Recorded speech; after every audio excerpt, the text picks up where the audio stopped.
Welcome everybody to L2R. I'm Kinaesthesia, and today I'll be going over our strategy for Alec here on the heroic difficulty.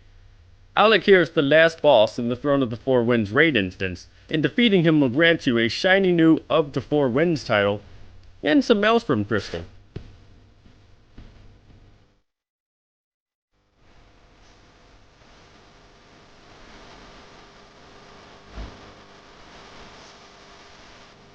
Alec here is a 3-phase fight with quite a few deadly abilities. It will stress your raid's healers and test your DPS. Alec here has 169 million HP, and the Stormling adds he spawns throughout the fight have around 1.5 million each. Your raid should bring 7 healers, 2 tanks, and try to favor DPS that can reset debuff stacks. In Phase 1, Alec here will use a lot of abilities that are all very threatening. The first is Wind Burst. This will occur every 20 to 30 seconds and knocks back all players, dealing around 50,000 nature damage. Throughout this phase, ice storms will float around the platform, leaving frost patches on the ground. These patches tick for high damage and slow all players standing in them. Any player standing close to the boss will be hit with his Static Shock ability.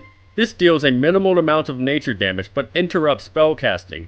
One of the boss's more threatening Phase 1 abilities is Lightning Strike. This targets a random player and channels a forked lightning ability at them. This will deal nature damage in a frontal cone toward the target, hitting them and any ally standing in the area. The damage from this ability chains off of each person in the lightning area, so more people standing in lightning will cause more damage. Alec here's most devastating ability in Phase 1 is Squall Line. This causes a wall of tornadoes to rotate around the platform, picking up anybody in their path and dealing around 40,000 nature damage every second that they are carried. There is a hole in each squall line indicating the safe area to stand in. Finally, Alec here will channel Electrocute on his main aggro target anytime he is unable to melee them. This deals increasing nature damage over time until the target returns to melee range. In Phase 2, Alec here will retain his Static Shock, Electrocute, and Squall Line abilities from Phase 1. At the start of Phase 2, Acid Rain will begin. This stacking debuff deals nature damage every second to all raid members. The debuff will refresh and stack every few seconds, eventually becoming too overwhelming to heal through. This mechanic acts as a softened rage. Alec here will begin to summon adds in this phase called Stormlings. These deal around 2500 nature damage every second to all players within 20 yards, and apply a short debuff that increases nature damage taken by 100%. When the Stormlings are killed, they apply a debuff called Feedback to Alec here, increasing his damage taken by 10%. This debuff lasts 20 seconds and can stack. In Phase 3, all players will gain the Eye of the Storm buff. This allows raid members to fly and increases their movement speed by 300%. Alec here's Wind Burst ability will return from Phase 1, but now does more damage. In addition, he will cast lightning relentlessly at players, dealing around 30,000 nature damage. Periodically, a random player will be given the Lightning Rod debuff. After 5 seconds, the player will begin to deal nature damage every second to any player within 20 yards horizontally and 5 yards vertically. Alec here's main ability in Phase 3 is Lightning Cloud. He will target a random player and summon clouds at their specific altitude.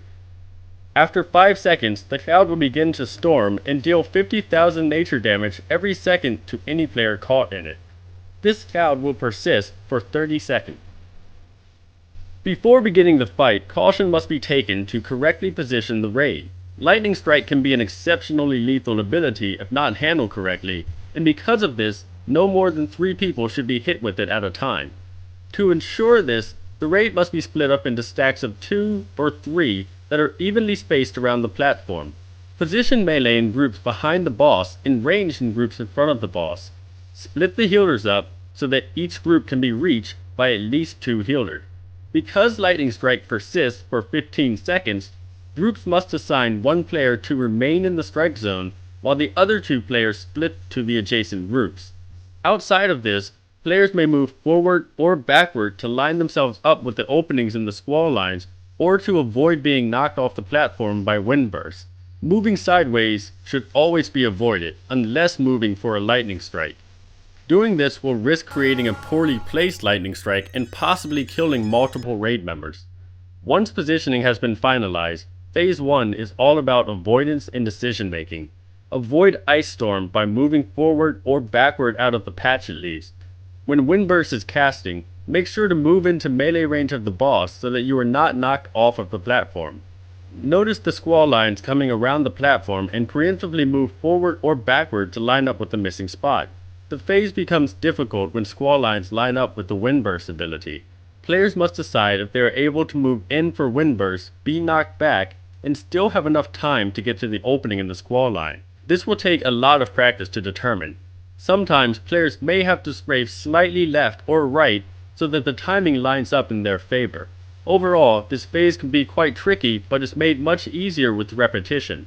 Once the timings of the different abilities become more apparent, in relation to each group's positioning on the platform, the phase feels more natural. When the boss reaches 80%, Phase 2 will begin and the positioning will shift somewhat drastically. Phase 2 positioning, by contrast, is very simple. Everybody stacks in front of the boss in a range-in melee stack. Have the off-tank pull mobs away from the raid so they are not stormlinked. Because Squall Line persists in this phase, the raid will still need to be wary of the tornadoes and make sure to move into the openings. Acid Rain will begin to tick and stack on the whole raid, and since it does not stop until Phase 3, DPS must race to get out of here to 25%. This is helped by the spawning of the Stormlings. These adds spawn around a random player and should be picked up by an off-tank and moved out of the raid stack. They only have 1.5 million HP, but when they are killed, Alakir is afflicted with a debuff that causes him to take 10% more damage. This debuff only lasts 20 seconds, so you will need to tank around 3 Stormlings before starting to kill any off. Wait until the debuff is about to fall before killing each Stormling to give time for more adds to spawn. Keeping the debuff rolling and stacking it well are the keys to success in this phase. Without doing this, the raid may fall short on DPS and Acid Rain will stack too high to be healed through. DPS should try to save cooldowns for when Alakir's damage taken buff is stacked to a decent amount, and raid cooldowns such as Tranquility, Aura Mastery, and Heroism should be saved until around the end of this phase, when Acid Rain and Feedback stacks are highest. Phase 3 will begin at 25% after Alakir has shattered his platform. Players should begin the phase by stacking up and flying up as high as possible. There is a ceiling to let you know when you can no longer go any higher. DPS the boss as normal, and be cautious of the Lightning Rod debuff. Players with this debuff will need to move away from the raid so they do not harm other players. Shortly into this phase, Alakir will cast Lightning Cloud. This is noted by the formation of heavy gray clouds at your raid's altitude. When this happens, the raid should immediately fly down around 10 yards. The lightning cloud will not hit players above it or below it, so the key is to keep the raid at the same altitude and avoid them together. When the second cloud forms, the raid should fly down 10 yards. When the third cloud spawns, the raid should fly down as far as possible. There is no floor to the encounter. There is instead a lightning cloud at the very bottom. Be certain not to fly so far down that you run into this. If done correctly, the fourth cloud will be formed at the lowest possible point and the raid can move up 10 yards. When the fifth cloud spawns, fly up another 10 yards. After the sixth cloud spawns, the 3 at the top will have disappeared and your raid will move back up as high as possible. This cycle of top, down 1, bottom, up 1, top, and so on, should be repeated until Alakir dies. For an end boss, this fight is not exceptionally difficult. You may notice that it is very similar to its normal mode counterpart.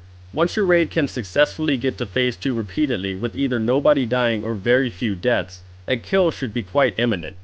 Thanks for checking us out here at L2R. We hope this guide was helpful, and we'll see you at the next boss.